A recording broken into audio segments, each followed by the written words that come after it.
It was supposed to be just another light-hearted night in late-night television. The crowd erupted into cheers as Denzel Washington stepped onto the stage, composed, charming, every bit the legend the world knew him to be. He greeted the host with his signature smile, exchanging jokes, laughing warmly. Clips from his latest film played behind them, and for a while, everything looked like a typical interview. The glitz, the laughter, the comfort of familiarity. But something about Denzel's eyes told a different story. Behind the laughter, behind the elegance there was a stillness, a quiet, like his heart was somewhere else entirely. Midway through the show, the host leaned forward, grinning mischievously. "We've got a surprise for you tonight, Denzel. A live call from someone very far away." Denzel raised an eyebrow, intrigued. "A call?" he asked. The screen behind them lit up. A flag appeared. Burkina Faso. Murmurs rippled through the audience, confused, curious. Then, a voice came through. Strong, calm, respectful. "Good evening, Mr. Washington. This is Ibrahim Traoré, President of the Transition in Burkina Faso." The room fell utterly silent. For the first time in the show's history, you could hear the air shift. Every smile dropped, even the host stopped moving. Denzel sat still, frozen not in fear, but in something deeper. Wonder? Disbelief?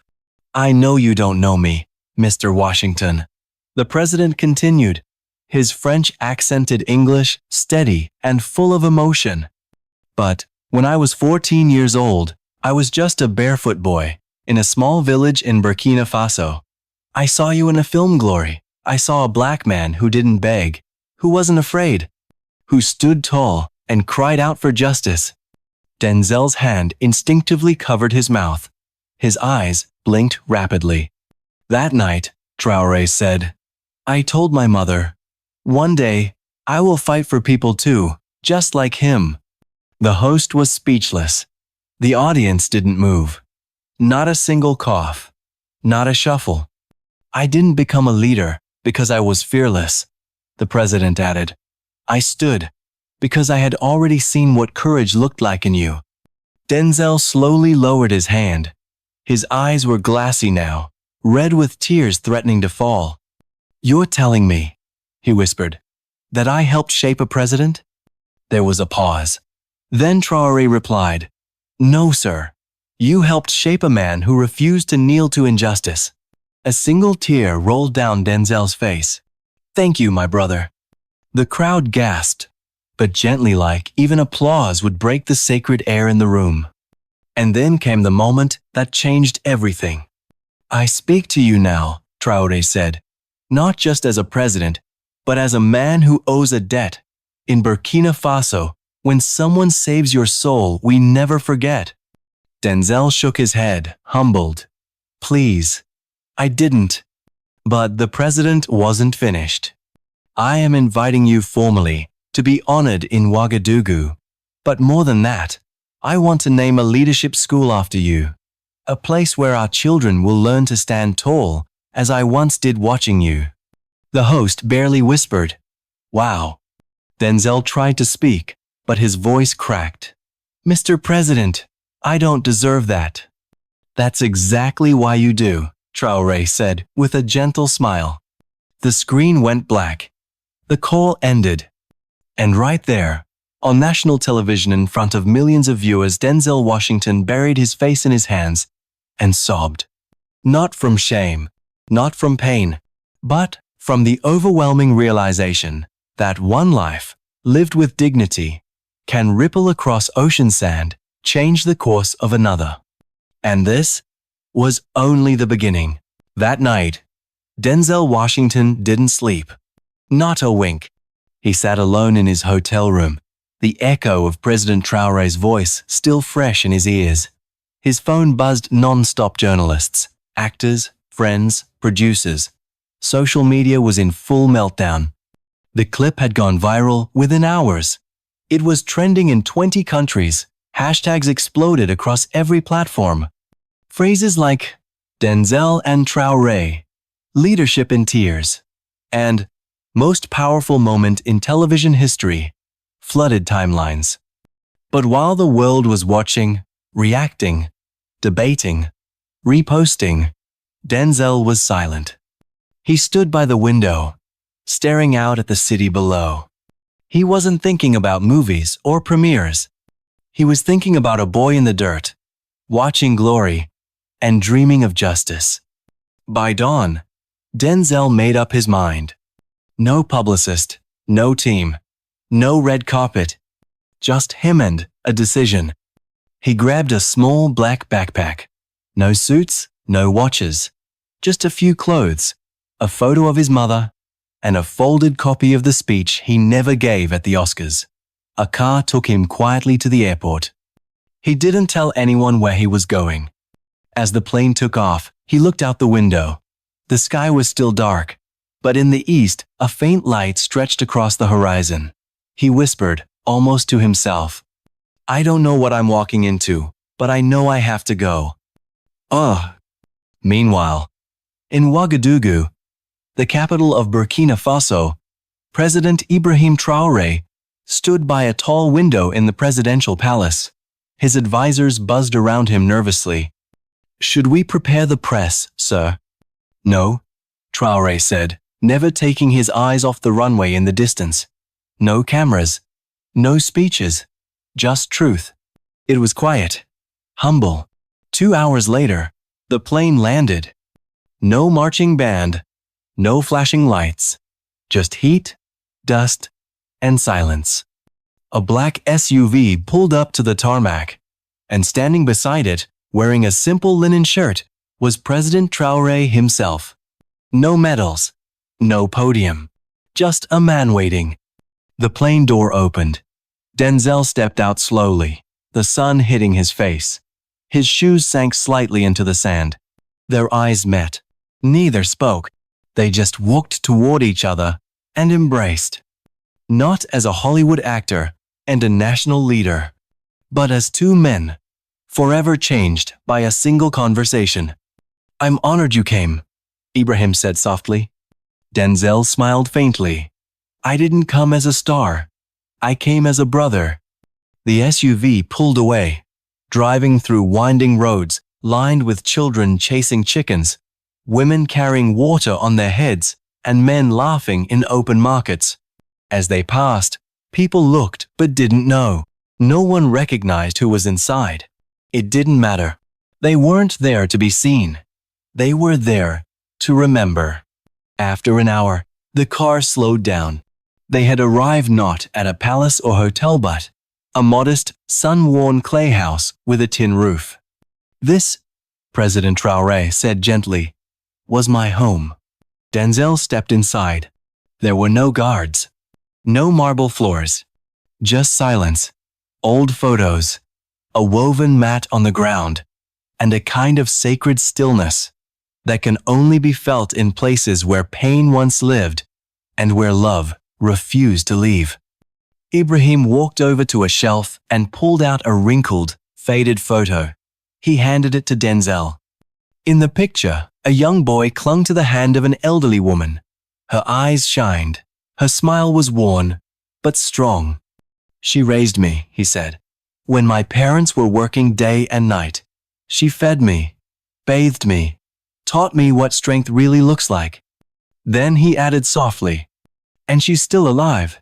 Denzel's grip tightened around the photo, and something deep in his soul whispered, "This trip isn't about me. It's about her." He didn't know it yet, but the greatest story he would ever be part of had just begun. They drove for hours, down narrow dirt roads, past endless fields and crumbling fences, through villages that seemed untouched by time. Neither man said much. Denzel sat quietly in the passenger seat, staring out at the golden brush as it blurred past. In his hand, he still held the photo of the woman, her smile, her strength, her presence. "Where is she now?" he finally asked. Traoré's jaw tightened slightly. "She still works, cleaning classrooms in a rural school." Denzel blinked. "At her age?" "She's 85, the president said, "and she's never asked for help. She once told me, God gave me legs, I'll use them until he takes them. The car slowed as they approached the school. It wasn't much. The walls were cracked. The paint peeled. A chalkboard leaned against a tree where children sat cross-legged in the dirt, drawing with sticks, laughing with joy that didn't need explanation. And then they saw her. A small figure moving across the courtyard, hunched but steady, holding a broom in one hand and a cloth in the other. Denzel's heart stopped. It was her, the woman from the photo, Mama Hawa. She was sweeping dust from a classroom doorway. Her back bent, her steps careful, but her face still lit with the warmth of someone who never let life harden her soul. President Traoré stepped out of the car first. She looked up. Her eyes widened. For a moment, she said nothing, then her voice cracked. Ibrahim. He rushed toward her like a child. Mama. She opened her arms, and the two embraced tightly. No cameras, no headlines, just a mother and the boy she raised, with nothing but her hands and her heart. They wept. Denzel stepped out next. He didn't move at first. He just watched. It was like time itself had slowed down. He saw in her what so many films tried to capture, but never fully could. A woman of grace who had nothing, yet gave everything. Mama Hawa looked over and saw him. Her hand went to her mouth. You're him, she whispered. She took a slow step forward and touched his face with trembling fingers. I saw you once, on a tiny black and white television, years ago. My boy used to sit on the floor and watch you with his whole heart. Denzel smiled gently. And I'm here to thank the woman who raised that boy. They sat together under the shade of a wide baobab tree. Denzel, President Traoré, and Mama Hawa barefoot, seated on a wooden stool, her voice soft but still steady. She told stories of young Ibrahim, how he'd cry during thunder at night and curl up in her lap, how once, when they only had one mango, he cut it in half and gave her the bigger piece. I told him, she smiled. You were born with a leader's heart, not just a loud voice. Denzel listened, eyes soft. The world had seen him as powerful, composed, but here, under this tree, he was just a man humbled. Then, Mama Hawa reached into her apron pocket. I kept this all these years, she said. She pulled out a folded, yellowing paper. It was a note, written in a child's handwriting. One day I will be a leader, it read. And I will find you, Mama, I promise. President Traoré froze. I wrote that. On your birthday. I gave you my last piece of bread that day. She nodded slowly. And I kept the letter. Because I knew, one day, you would keep your promise. Denzel wiped a tear from his cheek. She held on to hope, he said. That's the most powerful kind of faith. Suddenly, a little boy ran barefoot across the courtyard, holding a cracked plastic ball. Mama, will you play? She laughed. Of course, child. And with a smile, she handed Denzel the note, picked up her broom, and joined the game. That night, something had shifted. Denzel sat beside President Traoré on the rooftop terrace of the palace. Below them, the lights of Ouagadougou flickered like scattered stars. The evening breeze was warm, but quiet, almost reverent. They didn't speak at first. There was nothing left to say. Not after a day like that. Not after meeting the woman who had silently shaped a future leader. Not after seeing children draw letters in the dust, while their 85-year-old school cleaner swept classrooms with no complaint, no bitterness, and no expectation of praise. Eventually, Traoré spoke. I want to show you something. Something I've never shown anyone outside my family. He stood, motioning Denzel to follow. They walked down a narrow stone hallway deep inside the palace. The air grew cooler. Their footsteps echoed softly. No guards. No photographers. Just two men following a trail of memory. At the end of the corridor was a thick wooden door. Traoré unlocked it. Inside was a small, dimly lit room. No gold. No luxury. Just a desk. Some journals. A wall of maps. And one large photo. It was Mama Hawayong, laughing, her arm wrapped around a tiny Ibrahim. They were in a kitchen, a bowl of cassava on the table, a cracked radio playing in the background. "This is my treasure room," the president said quietly. Denzel stepped closer. His fingers ran across the frame. "She was your strength," he said softly. "She is my strength," Traoré replied. "All of this, my vision for Burkina Faso, it started with her. When I had nothing, she told me I was already something." He handed Denzel a worn notebook. Inside were pages of dreams written by hand, plans for better schools, notes on village healthcare, quotes he had copied from speeches, books, and even Denzel's movies. Denzel closed the notebook slowly. "You lead like a son who remembers love." Traoré nodded. "And I want the world to know that leadership isn't about power," he said. "It's about gratitude." The room fell still. 2 men, 1 mission. To honor the woman who gave without asking, who believed when no one else did. Denzel looked up. "I have an idea," he said, "but it's going to take her by surprise." At dawn, they returned to the village school. Quietly. No news crews. Just a small team and a few cars. Children gathered. Teachers stood in silence. No one really understood what was about to happen. Mama Hawa came out of the building, wiping her hands on her apron. She looked confused. "What's going on?" she asked gently. President Traoré stepped forward and knelt before her. He opened a small velvet box. Inside was a golden medallion engraved, with her name and the national seal. "For your service to this nation," he said, voice trembling. "As a mother, a teacher, and a guardian of hope." The children started clapping. Some began to cry. Mama Hawa stood frozen, hands over her heart. But then Denzel stepped forward. He held an envelope. "And from the world of cinema," he said, choking back tears. "I spoke with my producer this morning. Your story will become a film. Every cent will go toward building schools in your name." She dropped to her knees, sobbing. The woman who had spent her life giving was finally receiving. And yet, neither Denzel nor Traoré were finished. Because this wasn't just about recognition. It was about creating something that would last, a legacy born not from status, but from sacrifice. In the shadow of a cracked school wall, a movement was beginning. And Mama Hawa had no idea what was still to come. The village had never seen anything like it. For days, people came and went.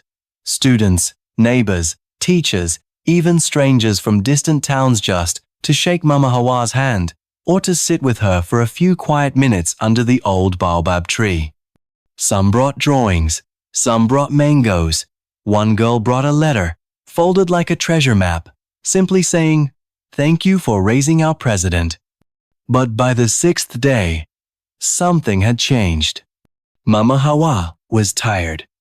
The smiles, the attention, the laughter, they all warmed her heart. But her body whispered to her that it was time to rest. She had given her all for 85 years. She had lived to see the boy she raised become a president. She had been hugged by a Hollywood legend, and now she was ready. She asked for a quiet moment. Just her, Denzel, and President Traoré. They entered her small clay home. The walls were bare, except for one picture of her and young Ibrahim taped above the bed. No reporters, no lights, just the low hum of the wind outside. "I'm old," she said, her voice soft but steady. "I won't see the next planting season." Both men shook their heads. "Mama, don't say that. You're strong." She smiled. "I'm not afraid." They sat by her bedside.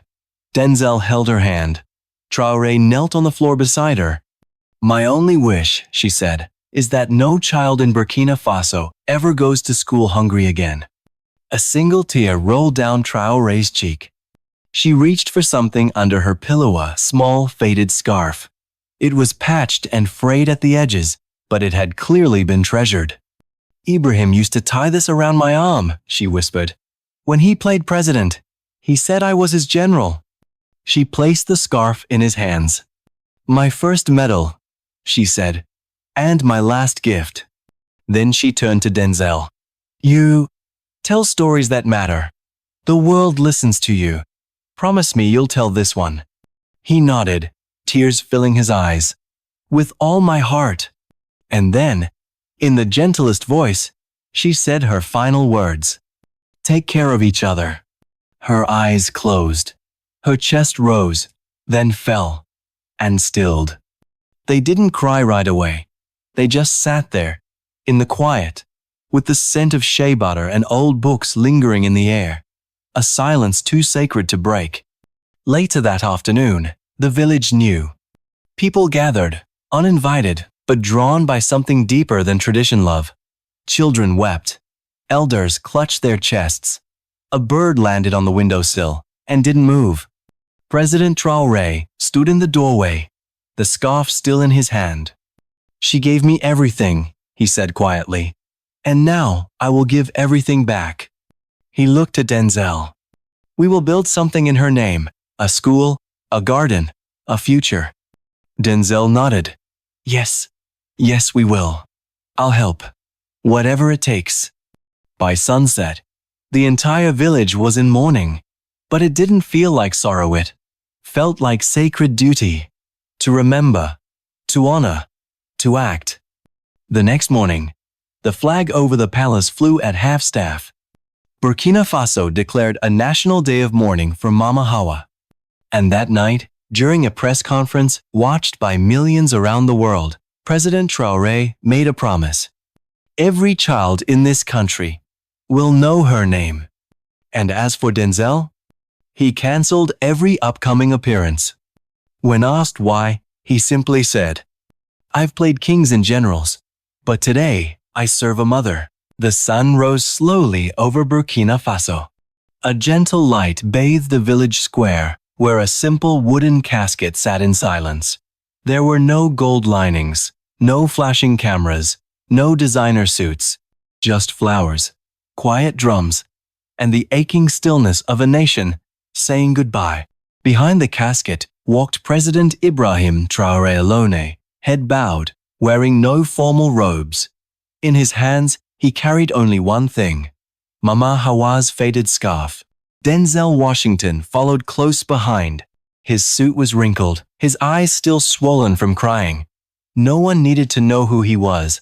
That morning, he wasn't a movie star. He was simply a man mourning someone he had come to love. As the procession reached the burial site, villagers gathered. Some held candles. Others clutched handwritten prayers. One small boy knelt in the dirt, holding a flower he'd picked himself. When the casket was lowered into the earth, the village choir began to hum not a song of sorrow, but of strength. A farewell not with fear, but with faith. Then, a single bird landed on the fresh soil and did not move. What happened next would ripple across continents. Denzel stepped forward, reached into his coat, and pulled out a necklace. His father's. She reminds me of him, he said softly. Strong, quiet, and never asked for anything. He placed the necklace on the grave. Goodbye, Mama, he whispered. Thank you. And in that moment, no one filmed. No one shouted. Even the journalists lowered their cameras. Some things are too sacred for screens. That night, as the stars returned to the African sky, President Traoré and Denzel sat side by side on a straw mat outside the palace. A fire crackled between them. They didn't speak for a long time. And then Ibrahim said, Denzel, this week, I remembered who I am. Denzel nodded slowly. Me too. What followed wasn't written in any press release. It wasn't shared on any official schedule, but it became the beginning of something extraordinary. The next morning, blueprints were drafted, emails sent, phone calls made across continents. And within days, the Mama Hawa Foundation was born, a joint initiative between the Burkina Faso government and Denzel Washington, himself dedicated to providing food, education, and emotional healing to rural children across Africa. But what made it truly powerful wasn't the money. It was what came next. Denzel posted a video just 45 seconds long. No music. No flashy editing. Just him. In a quiet room. Looking into the camera. If one woman in a forgotten village can raise a president, he said, and soften the heart of a man like me, then what are we waiting for? The clip went viral instantly. Over 100 million views in 24 hours. People around the world shared their own stories of the women who raised their mothers, grandmothers, neighbors, nannies. Streets from Tokyo to Toronto lit up with candlelight vigils. The phrase, "she watered roots," became a global slogan. And then, something even more unexpected happened. A statue was quietly unveiled in Ouagadougou. It wasn't of a president. It wasn't of a soldier. It was of a woman, bent slightly with age, holding a child's hand. Around her arm wrapped in bronze was a familiar scarf. The plaque below read, "To Mama Hawa, the mother of all leaders." President Traoré stood beside it, so did Denzel. They didn't speak, because some endings don't need words. 3 days after the statue unveiling, Denzel Washington returned to the United States. There was no press at the airport, no red carpet, no flashing lights, just quiet. But the producers of his long-scheduled live television interview had been relentless. It was already booked, promoted nationwide. Millions were waiting to hear from him. Denzel agreed in one condition. "No script," he said. "Let me speak from the heart." When the broadcast began, the audience expected stories of Hollywood sets, celebrity friendships, maybe a teaser about his next film. The host leaned in, smiling. "Denzel, you've traveled the world. What's one moment that changed your soul?" He didn't speak right away. Instead, he reached into his coat pocket and slowly pulled out the scarf. The audience stilled. Then he leaned into the microphone. "President Ibrahim Traoré called me, and I couldn't breathe, because he didn't thank me for a movie. He thanked me for helping him remember his mother, and she Mama Hawa reminded me of mine." The host looked confused. "And what did he say exactly?" Denzel swallowed, took out his phone, and played a voice recording. The studio fell silent. It was Traoré's voice. "Thank you for honoring a woman the world forgot. But who made a man the world remembers?" Denzel's hands shook. His eyes brimmed with tears. And then, right there on national television, he wept. Openly, unapologetically. The video spread across the internet like wildfire. Newsrooms paused their coverage. Cafes played the clip. Social media didn't just repost it, sat still. The comment sections filled with stories. "I haven't cried like this in years. This made me call my grandmother just to say thank you. I don't know who Mama Hawa is, but I wish she raised the world." But the ripple didn't stop there. Across Africa, children began writing letters not to Santa, not to celebrities, but to President Traoré. One read, "If I study hard like you did, will I make my mother proud too?" Another simply said, "I want to be someone's Hawa." And then came Denzel's final post. No interviews, no promotion, just a photo. A single tree in Burkina Faso. Its roots wide, its branches high. The caption read, "She watered roots that now hold up nations." No hashtags, just truth. And that was the moment the world finally understood. This wasn't a story about an actor or a president. It was about the unseen woman behind them both. A woman who swept dusty floors at 85. Who gave her last mango to a hungry boy? Who held onto a tattered letter for decades because hope was her oxygen? And now, her name would live on in something more powerful than film or politics. A scholarship was launched, the Hawa Fund, dedicated to young girls from rural Africa who dream of becoming leaders just like the boy she raised. Denzel pledged his entire salary from his next film. He didn't want applause. He just wanted to give back. When asked by a reporter what this week meant to him, he answered with just one line. Some phone calls change your schedule. This one changed my soul. And somewhere in a small classroom in Burkina Faso, a little girl held her new school book close to her chest. On the front cover was a picture of the statuette woman holding the child's hand. Mama Hawa, the teacher said, was not a queen or a general or a president, but she raised all three. And that is greatness. Not in lights, not in headlines, but in love passed quietly, from hand to hand, from heart to heart,